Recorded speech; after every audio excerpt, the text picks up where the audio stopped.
રાજ્યમાં પ્રારંભ થયેલ એસએસસી તથા એચએસસીની પરીક્ષા માટે બનાસકાંઠા જિલ્લા વહીવટીતંત્ર સુસજ્જ જોવા મળ્યું। ગુજરાત માધ્યમિક તથા ઉચ્ચતર માધ્યમિક બોર્ડની ધોરણ 10 અને ધોરણ 12 સામાન્ય પ્રવાહ અને વિજ્ઞાન પ્રવાહના ઉમેદવારોની પરીક્ષાનો પ્રારંભ થયો છે।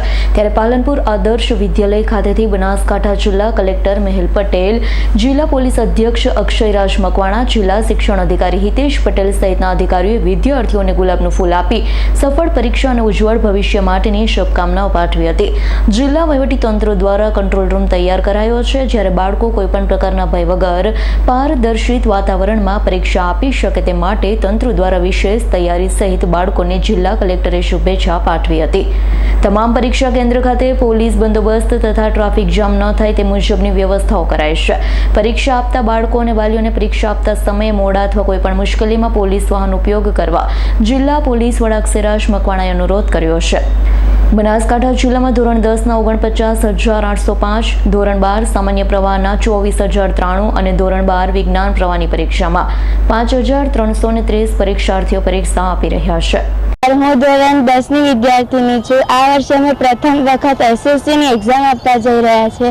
એના માટે હું ખૂબ ઉત્સુક છું, કારણ કે મેં આખું વર્ષ ખૂબ મહેનત કરી છે, પરંતુ મને ખબર છે કે એનું રિઝલ્ટ પણ બહુ સારું જ આવશે, કારણ કે સતત અભ્યાસ કર્યો છે અને એની સાથે સાથે કોચિંગ પણ ખૂબ સરસ મળ્યું છે। એટલે અમે પહેલી વાર એક્ઝામ આપી એટલે ખૂબ ઉત્સાહી પણ છીએ અને પેપર સારું જ જશે એવી અમને આશા છે। મારું નામ શ્રેયા પટેલ। આજરોજ ધોરણ 10 અને ધોરણ 12ની એક્ઝામનો પ્રારંભ થઈ રહ્યો હોય જિલ્લા વહીવટીતંત્ર દ્વારા અને પોલીસ તંત્ર દ્વારા આ પ્રકારની તમામ વ્યવસ્થાઓ કરવામાં આવી છે। ખાસ કરીને તમામ જે સેન્ટરો છે, જે મથકો છે, ત્યાં પોલીસનો બંદોબસ્ત રાખવામાં આવ્યો છે।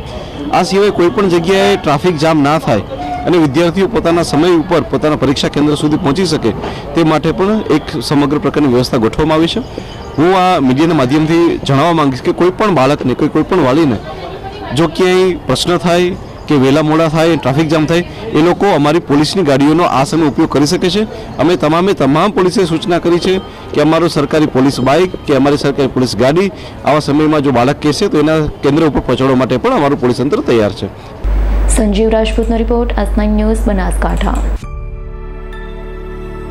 અમારી તમામ માહિતીથી અપડેટ રહેવા માટે જોડાયેલા રહો S9 ન્યૂઝ સાથે।